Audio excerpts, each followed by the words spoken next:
at Tlaxcala, and there was another one down here with the Tarascanas. And then Cholula was a hole that they plugged in 1510, something like that. What do you mean hole? Like there was a hole in their empire that they didn't control, a chunk of territory that was missing.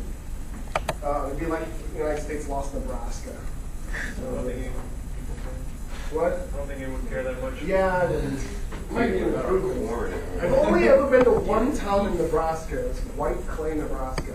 And it was just south of the Oglala Sioux reservation, so that's what they would use to sell the Oglala Sioux alcohol, since the Oglala Sioux reservation was a dry reservation. So when I went in at 11 a.m., all I saw were drunk Sioux laying on the side of the road. And I thought, man, somebody just needs to nuke Nebraska. There's something wrong with this place. So my perception of Nebraska is not just flat, but very bad. I need to go to more of Nebraska so that I can get rid of my prejudice. So Bryce has been captured by me.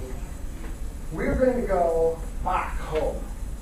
Bryce and me. Well, actually, the first thing we're going to do is the administrators, the guys in charge of running our society, Aztec society, the state apparatus is going to go and select the Cholulans that are going to be taken back to Tenochtitlan. Some of them are going to be let go. They have a magical number they're looking for that we're going to take back to Tenochtitlan. And so Bryce is unlucky, and he gets to go back to Tenochtitlan with me. So here's what happens. We go to our Kalpuli, and let's say I'm in the clothing making Kalpuli. What Bryce is going to do is we're going to put a cot in my bedroom, and Bryce is now going to stay in my bedroom. And anything that happens to me happens to him from this point on. So, when I go to make, did I say clothing?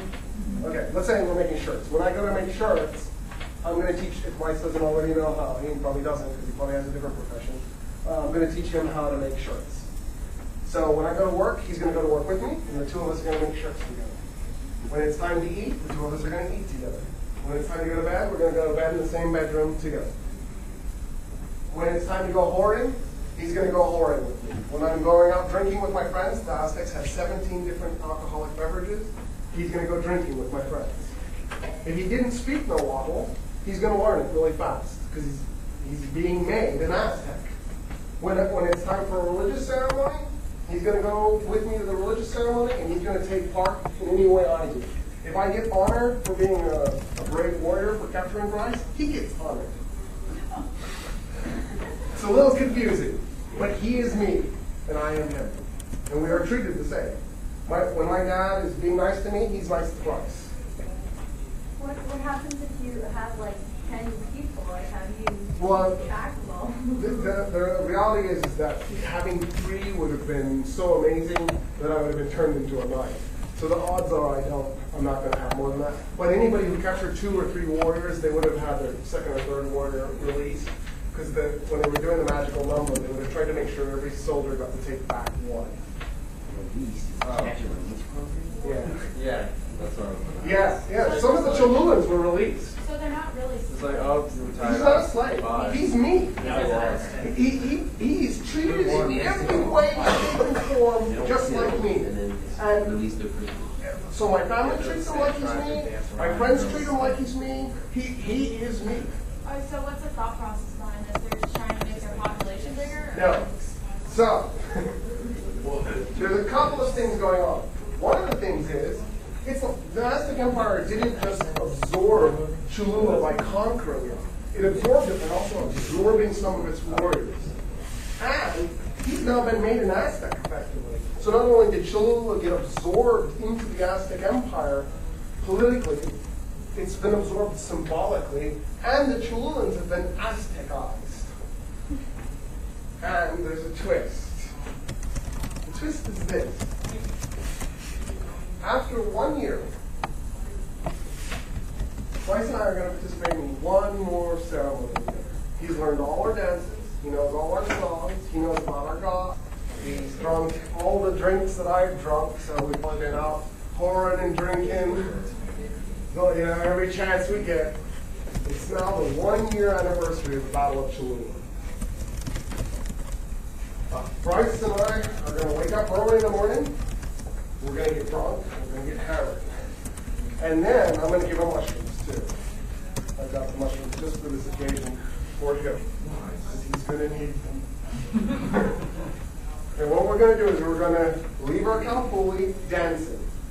And all the warriors with all their captives are going to leave at the same time. They're going to leave the Kalpuli dancing. And they're going to form this giant line that's going to head to the pyramid of the sun, which is in the center of Tenochtitlan.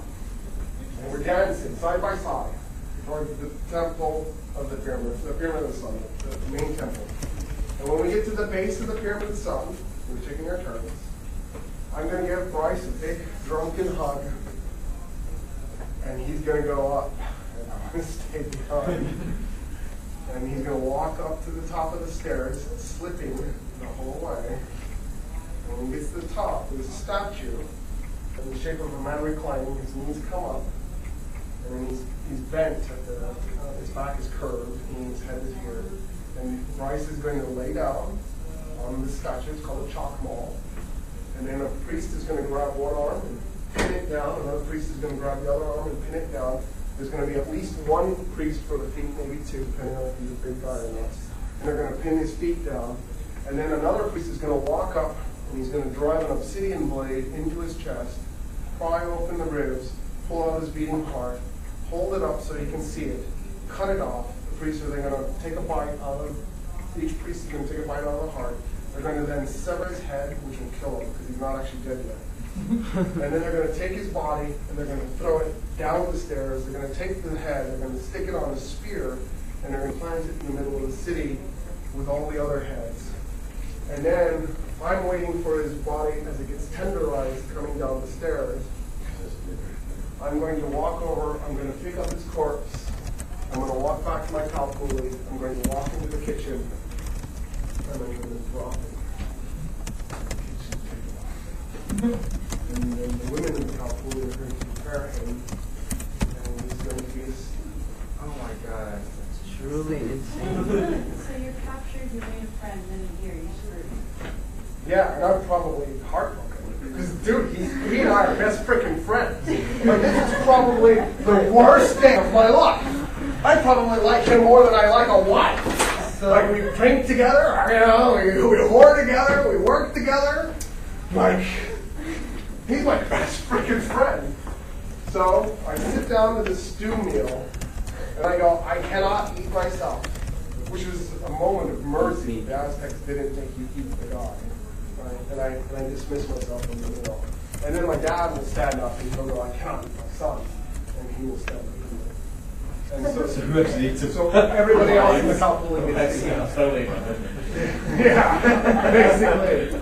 And so he'll get consumed. Now, we have a problem with this.